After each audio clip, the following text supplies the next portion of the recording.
Hello, my fellow fans of the small. I'm Laura Blair, and this is Tiny Worlds, Big Stories. Here we celebrate the artists who craft small-scale magic, miniature makers, diorama dreamers, and dollhouse designers, and uncover the stories and creativity that bring these tiny worlds to life. Whether you build tiny scenes or simply love them, welcome. Today's guest truly stayed with me long after we stopped recording. Nomxian is a miniature artist and a creator building incredibly detailed architectural worlds that feel far bigger than their scale. Her work is thoughtful and immersive and quietly powerful. But what struck me just as much as her skill is the depth of intention behind everything she creates. At just 18 years old, she speaks about her art, her future, and her place in the creative world with a level of clarity and emotional intelligence that honestly feels like listening to an old soul. She has a strong sense of where she wants her work to live in the world and how she wants to build a creative life that is both sustainable and deeply meaningful.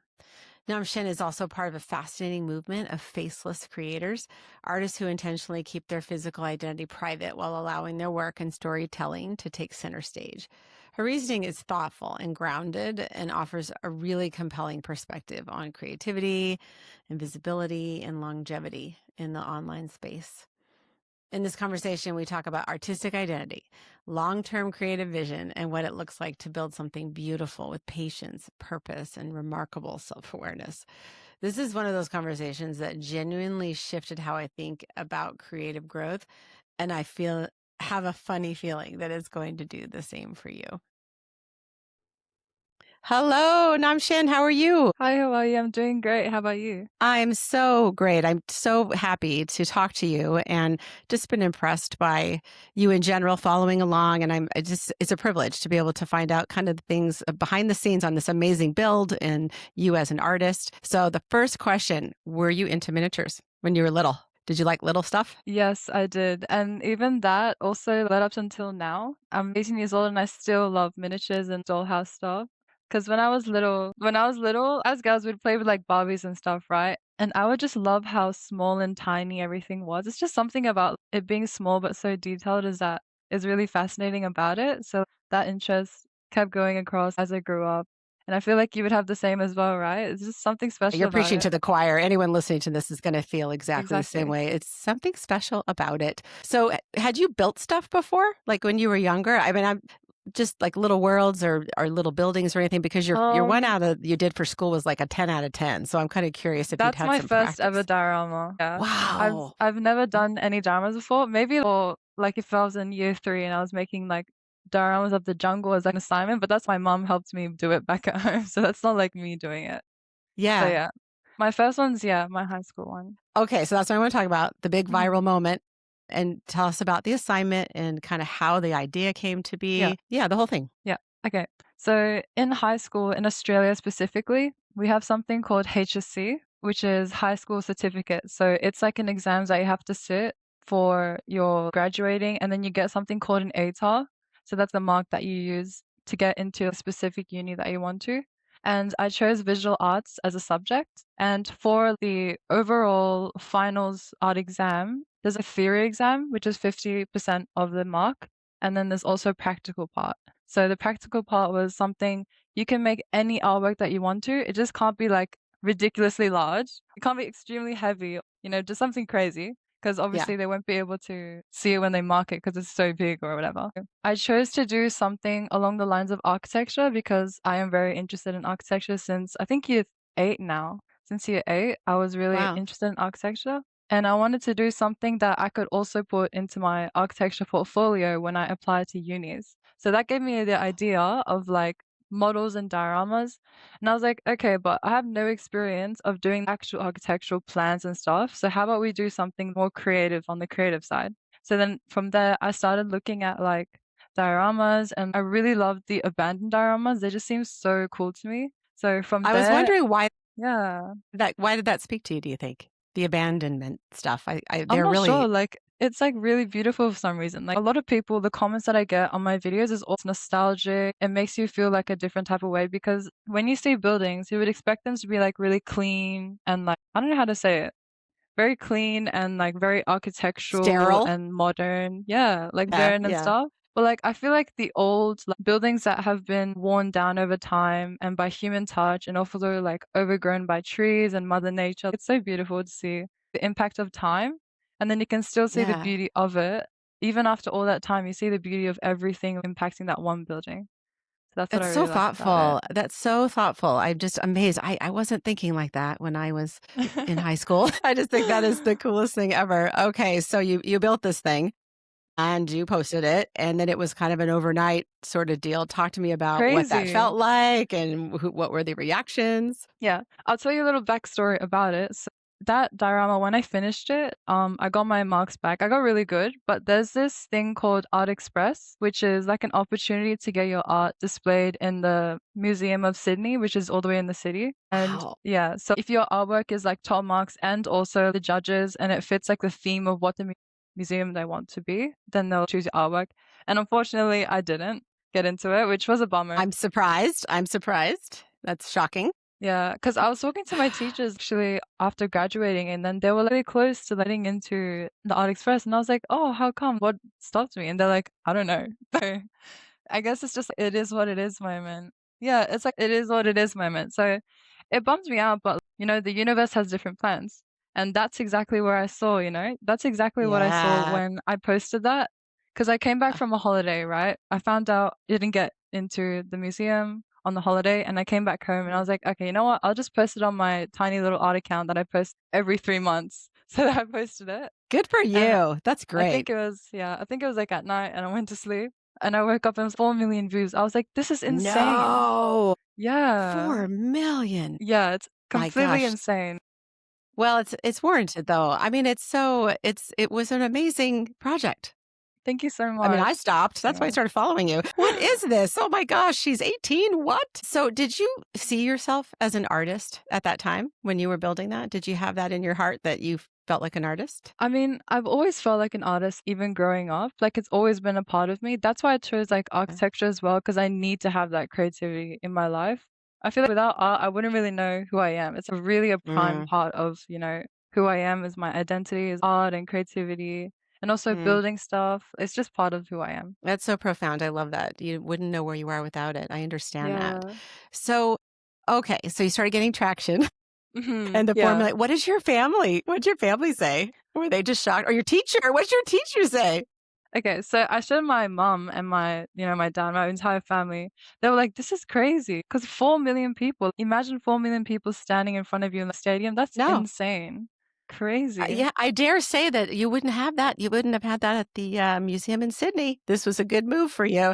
Yeah, I know, right? Like it's just crazy. The domino effects of not getting into museum. Maybe at least maybe 1,000 people might have seen it there, but this is 4 million. This is crazy. The universe had different plans. That's such a great story. So after you made that, and I know a lot of people were asking you how you build Mhm. this and all the things, and you made a great video on YouTube. Okay, you guys got to Thank stop you so asking. much. That was great. So did you feel like pressure to start building other stuff? Or, what was that like to have that No, 4 million views and actually. go, what do I do now? So after I saw this 4 million, I was obviously like, I don't want to be the type of person that just lets it go viral and then does nothing. So I built on that. I started making a channel, started making Instagram, TikTok, and I made a business out of it because I really wanted to get some sort of outlet to make artists like platform for me. Because I Yeah. always wanted to be an artist, like a famous artist. I used to have a really small art account and I used to post little drawings. I think I had like 200 followers. But then after this, I was like, this is the perfect way to like finally start my artist platform. And then from I there, got news for it you. went You are crazy. famous. You are famous at this point, and that is so exciting. That's fantastic. So Yeah. when you started building this, I know we had talked about the Mhm. abandoned buildings and those things, and they Yeah. are very interesting. Do you come up with a concept and then just kind of start freestyle building, or do you like architecturally? Do you draw it out? Do you have a plan? Um, How does that work? so most of my things go along the lines of abandoned stuff, as you know. And usually I just have like some areas in my city where I can go outside and I see a lot of abandoned dioramas and stuff that I can use as inspiration. Or I go on Pinterest. Pinterest is a really big one for me. Or other artists as well. There's this guy, Joshua Smith. He's Australian as well. And I've seen some of his Oh, he's builds. Australian. I didn't know Yeah, that. He's I amazing. think it's from Melbourne. So yeah, I saw some of his stuff. My teacher showed me him, and ever since I've been, like, following his dioramas, and it's really cool. It's crazy Yeah. detail. And I feel like it kinda goes yeah, it goes along the abandoned diorama type of vibe as well, so it's quite inspiring. And after I get inspiration, I just kind of just build. I don't really have, like I don't really have a plan or draw out. The only time I drew out something was probably my high school thing because I had to do process work and stuff as a part of my artwork. But yeah, I just mostly freestyle in my mind and then I just use the materials I have around me. And You really are great about using the materials you have. That's what's so inspiring, I think, for a lot of people is like you don't have to go out and buy a bunch of stuff. It's a lot of it's in your recycle bin, right? Mhm. Yeah. What's the most challenging part of building something like that? Especially the size of it. It was a pretty I mean, what's the part that kind of took you the longest? I would say, like, for example, my high school diorama, that took like 4 months. It was quite a while Wow. because also I had to juggle math, science, history, that kind of stuff, as well. But honestly, most people were saying, how did you build something like that whilst you were studying this crazy final exams? And I was like, because art is not like a chore for me. It's more like an escape from the academic stuff. So, like, honestly, it felt really peaceful building everything together. And I was really happy with the final result as well. Oh, it's pretty meditative for you, yeah? Yeah, exactly. I would say the hardest thing is knowing when to stop. When you're adding all the details, "Oh, I wanna add more and more, but like, is it gonna be too much? Is it gonna start looking cluttered?" So sometimes That's you wouldn't be the first artist to ask that. Oh, yeah, I, like, leave it alone maybe for a day, and I come back, and I look at it, and I'm like, "Okay, maybe I should add this." And then if not, I'll be like, "Okay, this is too much. Yeah, I should let it go. This is perfect." The end result. weathering your part of it, like with paints and all the things, Mhm. is that just instinctual for you? Did you just like kind of figure it out or did you watch tutorials on any of the weathering I haven't techniques? watched any tutorials before. I just did it, yeah. With I use watered down acrylic paint and then a brush, and I just smother it all over the building where darker spots would be, where mold would be, that kind of areas. Yeah, I haven't watched any tutorials, actually, I probably should. It would improve my art. I'd say mentorship, and I was gonna ask you about, creators besides Joshua. Who are the other ones that you kind of follow and that you admire? Yeah, I really like these 2 Japanese artists. There's Hayao Miyazaki and Shintaro Ohata. So these 2, they don't do dioramas. They do more of Miyazaki he's the founder of Studio Ghibli, if you know. I think a lot of people know about Studio Ghibli. And I've been watching his movies since I was little. I think my first one was Ponyo, and I Oh, actually watched that movie in Japanese, so I didn't really understand the concept of it. But as I grew up, yeah. I started noticing how truly deep Studio Ghibli is, and the art and every single scene is like the details insane. I've watched a lot of his documentaries, and they've said that Miyazaki always pays attention to the smallest details, and I feel like those are what makes his scenes so beautiful. Oh, he's got a gift for sure.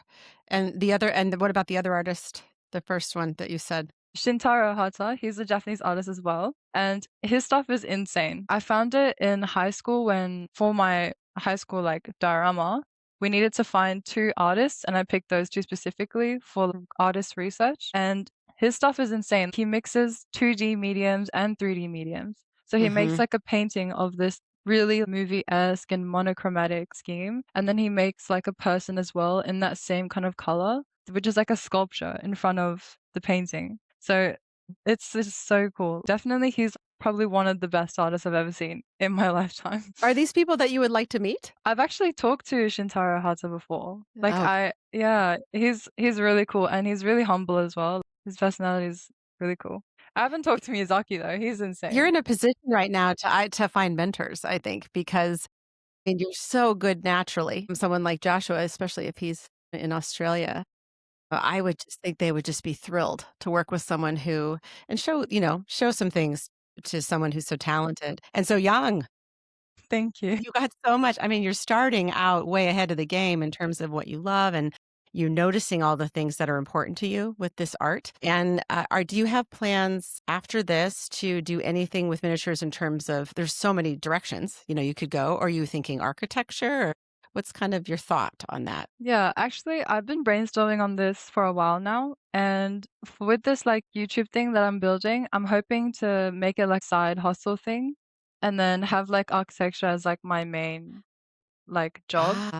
Oh, wow. So you're making these you have a guide that's super Hmm. cool. You just posted about it. Tell us about that and kind of why you decided to make it and where people can find it, because I think you're Yeah. going to have some great interest in that. So I've been starting this guide just like a few weeks ago, actually. And I got this idea because I've had so many people ask me, like, what materials do you use? What tools do you use? Like, do we need to buy stuff? How do you even do this? And I'm like, guys, it's not that hard. You can do it as well. And you don't need to buy super crazy expensive materials. You don't need a laser cutting machine or something. Like, Right. you have your hands, I'm pretty sure you have like cardboard around somewhere. So there's like 100% you can make something like this as well. So I made this guide to inspire people and also show that you can make things really beautiful from what you have around you. You don't need to, empty your pockets to get something artistic and stuff. Yeah. It's a great message. Yeah. And then you're doing the how to. So step by step kind of thing in the guide with the materials you use. And will you offer that on Instagram or YouTube, or where will you offer that on your website? Yeah, so I'm planning to make an external website or Shopify or something so you could just get it off from there. I mean, what happens if this turns into a full on career and not just a side hustle? What do you do then?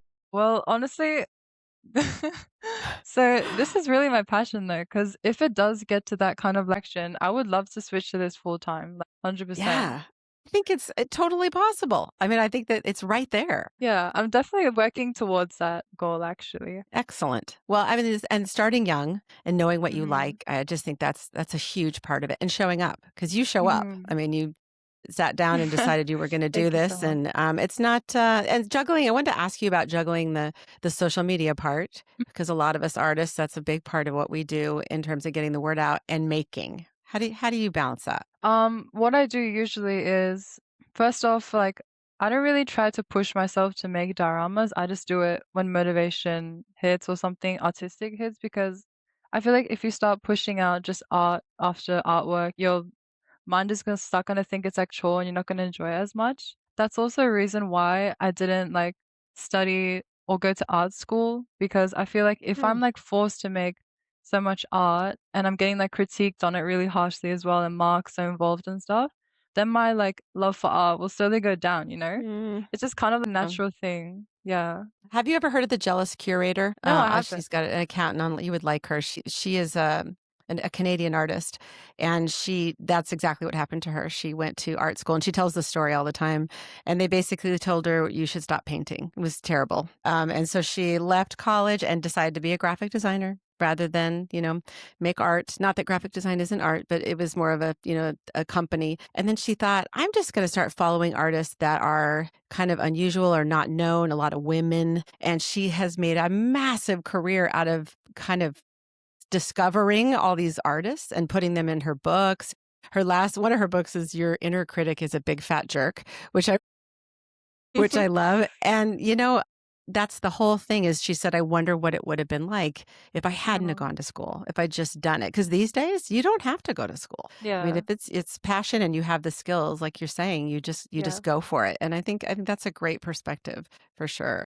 Do you have a time every day when you sit down and do, okay, now I'm going to do my social media stuff, or is it just kind of come on the fly? I have like something that I have to post reels or TikToks like every day, or at least like once every 2 days, because like, with the algorithm and stuff, you need to be consistent or it won't like push you out into like the content and stuff. So I have that as like one of my goals. And then for like YouTube, because I'm really, really busy with uni and architecture is really busy as I well. don't know how So you're doing it. yeah. Basically, I sort of like keep it a little lower when I'm starting uni and stuff because I do need to focus on my studies and that's also something important for me. So when it comes holidays come around, then I start fully going into it again. But I just kind of push it to the side a little and then slowly feed in stuff rather than really fast and putting everything in whilst I'm studying architecture. I think you might be amazed when you have time. We actually have some time to yourself. Think about what you can do. Good grief. That's great. Okay, I want to talk about being a faceless creator. Mhm. Yeah. And just like a lot of other brilliant artists out there, you've decided to really not have your face shown. Yeah. Why? Tell me why. And I'd love to hear what decision, like as an artist, Yeah. what that meant to you. So, I mean, obviously, starting with number one, like sharing private information on the internet is like quite dangerous. Yes. And the main reason why is because I feel like having your face associated with your artwork sometimes takes away from the artwork. So, having the spotlight on your art rather than your face or your clothes or whatever kind of like gives more Yeah. meaning into what your artwork truly is. Because when you see a video, you would mostly focus on the artwork if the artwork is just present in that video. Are you sure you're 18? I feel like I'm talking to somebody who has so much life experience. So many people say that. They always say like you're really like mature for your age and stuff, but Old like soul.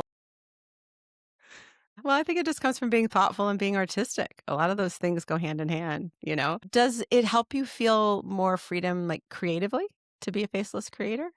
I'm not really sure. I feel like it doesn't really make me feel pressured or anything. It's just more I want to show my art more than my face. And also I get to kind of switch off that like dial as well. Let's say if I become really famous, people would come up to me, they'd be like, well, your art is so I'm kind of like I want to stay and just make art and then people appreciate it rather than it becoming this whole like fame thing, you know? Yeah, that's good perspective for sure. Do you think audiences interact differently with faceless creators? I would say definitely. Most of the comments would probably be about your art and around the details of your art, especially with miniatures and dioramas as well, right? You need to look really closely and notice the details. I feel like if your face is there as well, then they won't really put as much attention into it. Mhm. That's really interesting. So we're the whole thing about details and the small things, and I know you probably feel the same way. It slows you down, doesn't it? It makes Mm, you notice the tiny things. It makes you see the world differently too. Do you feel like that when you're out and definitely. about looking at buildings and old dumpsters in the back behind buildings? After I started building those dioramas, especially like my most viral one, I started looking at the buildings and my surroundings differently. Also, when I started architecture, that completely changed like my mind, like how I see how buildings work. Because we did like construction and stuff, and I was like, wow, there's a lot of effort put into buildings more than I realized. And then like also knowing like the artistic diorama and like realistic side, and also like the foundational architectural side I feel like it's really cool to have, like, both of those perspectives together when you look at the world. Yeah. Gosh, I'm so moved by you right now. I'm just really I'm amazed. Okay, so how do you balance creating, for yourself and Mhm. then creating for an audience, especially after you have something that hits it big, so right out of the gate? Yeah. How is that how is that different, the 2? I would say, actually, I don't really create for my audience much at all. It's more like I just do my own thing, and then if you like it as well, and if you're onto the train with me, then that's fantastic. I love you so much, join me. But, like, I wouldn't really, like, create just for, like, an audience or, like, maybe, like, requests. If I am also into the idea, I would totally do it. That's also another reason why I feel like I wouldn't really do commissions as well, because I feel that's like your thing. And Yeah. yes, I would love to make something for you, but I feel like if there's no personal passion for it as well, then I wouldn't really Mhm. be wanting to proudly present you with something that I'm not that happy with, and I'm just doing it for the sake of you, you know? Do you believe that if you stick to what you love the most and keep doing it, people just want an original? It's not about commissions, it's about you? I mean, I would love to sell my originals and stuff. I'm just not sure how to like, package them because they're quite delicate as well. I don't know how it's a crate, probably. That's what I've heard anyway. I've heard David Miniatures talk about crates. And then you're totally nervous the entire time it's shipping somewhere. Yeah, it might get damaged and stuff. So, have other opportunities come your way since your viral success? Anything that surprised you? Not really much opportunity. It's more like I'm building it on my own because I'm still figuring out this whole influencer, content stuff, algorithm stuff. And I've been trying. One of my goals for like this year is to get collaborations or like and deals or like sponsors. And actually, you're my Mhm. first ever collaboration. So I was so, Really? I can't believe it. I feel so honored. yeah, I was so excited. Like, thank you so much for inviting me. I was Yeah. too. I was too. I just wanted to hear from you. It's really not the same when you're looking at someone's art online. When you really hear the story. That's for me right now. The story behind it. It's even more powerful to hear kind of your perspective and your old soul, view on some of the things that you're building. I have no doubt that there will be collaborations coming your way, and the fact that you have been so thoughtful with being faceless and really just being methodical about how you want to go about this, you'll pick the right collaborators. They will, I think, in your heart and in your instincts, you'll know who's good to work with. Yeah, that's going to be really fun to watch. Let's see what happens. I've got a lot of emails about AI stuff, and I'm like, I do not want to do anything AI, Yeah. please. Well, yours is so textural and tactile. I mean, I can't even imagine. Yeah. I don't think AI can take over dioramas. I think that's a No, really good thing. that is a good thing actually, isn't Yeah. it? As an artist, artists are so freaked out about it. Yeah. That's great. Are there any other like in the industry, like, do you want to teach online? Well, actually, I don't know how you would do that. I guess you would just show your hands. Have you wanted to do something that's kind of an offshoot of this? Have you thought about that? I think the only thing I've thought about is like the YouTube videos, which is like my tutorials and like in-depth Hmm. tutorials, and then also my guide. So after I put Hmm. those out there, I'm hoping like, something will come up and like people would like get more traction onto those because I feel like that's the best way to harness like what dioramas is all about. I'm not really sure, like I guess workshops and stuff, but I'm not really open into doing workshops because it's more like you don't really get to take your time. It's everyone's doing it all together. But if it's like a video, then you Uh, can take your time, pause it, play music that you want, it's your own individual space that you can just make art. I wanted to ask you about that. You ever watch any of the shows, The Best in Miniature or Making It, or any of those shows that kind of feature builders, especially miniaturists? Have you ever seen them? I haven't. There's an amazing show, it's out of Canada, called The Hmm. Best in Miniature, and it was exactly what you said. I have a really good friend who was supposed to be on it, but he's like this incredible craftsman. He's like, "I don't wanna build something in an hour," you know, because they give him these tasks, and then they have to build it, and then whoever wins the challenge or whatever, and he said, "That's not who I am," and I think you're right about dioramas. It's slow, and you go away, and you come back, and you see what you need to add to it or take away. It's special. Yeah, it's a slow process and like a thoughtful process. I guess if you want to copy something, there's Disney workshops, draw Mickey Mouse, then yeah, it makes sense to do that workshop because you're like following the rules to make something defined. But like dioramas, I feel like you can go crazy with dioramas and it doesn't have to follow like a rubric or something like straight rules. You can just do Uh, whatever. so tell me, okay, so let's say I'm someone, I've never built a diorama before, Hmm. and I'm so inspired by your account and other miniaturists, and I want to build something today, and I'm Yeah. home. What would be the process? What would I do to start? I would say first set an idea of what you want to build. So I would say like for most people go on Pinterest, search up dioramas and see what you like. For example, one of my first dioramas, I actually referenced a diorama that I saw online already. And then I built from there using something inspired and having it as a reference. So I feel like that really helps if you feel lost in making dioramas. And then after that, I would say definitely gather recycled materials, cardboard, plastic, papers, anything really. Like really in my room, I have like a spot where I just dump a bunch of like recycled material that I could use for whenever. It's my treasure is trash kind of pile. Your treasure Yeah, yeah, trove, yeah. your treasure trove of trash. And then I would say also you would need paint as well, definitely. That's like prime part of dioramas. And for Okay. example, for the detailing, I would say you don't need to buy fake trees or plants or anything. You could just pick up the ones from the ground outside because those also stay for quite a while as well. And even for some of my builds, I use soil from outside in my backyard Hmm. and I just sprinkle it Hmm. onto the floor. Like, yeah, definitely use the things around you to make it.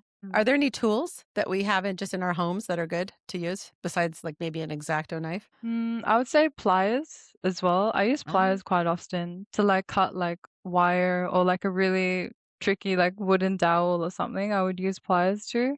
I also use like chicken wire as well for some of my stuff because it's ah, like a nice mesh. Yeah, it's like a nice mesh as well to use for your dioramas. And brilliant. I use a printer a lot as well to like mini posters and stuff. Because I feel like it really adds to like the realism of your diorama when you have like a real poster or stickers or graffiti onto the diorama. Anyone can print those at home. I mean, that's such an easy thing to do. So, as you go and you get the means to be able to use more fancy materials or whatever, do you feel like you'll stay with what you're doing or do you feel like you'll change it up? I think inherently I might just stay the same because that's just how I've started as well, right? I feel definitely, yes, I would buy materials if I really had to, but I like using what I have around me. It's a part of creativity as well, using limited materials to create a diorama. It's a really cool process as well because it makes you think, what could this like square shaped cardboard piece be? Oh, it can be like part of a trash bin. And then you start putting it together and you're like, oh yeah, it works perfectly. So it's like Legos, but like with like trash. Lego trash. I love it. I would think as a medium, being in galleries and museums, what a cool thing to build just out of what you've got, in your recycling bin. That's kind of amazing. And it's actually really great right now in terms of the Yeah, for the planet. environment and stuff too. Yeah, exactly.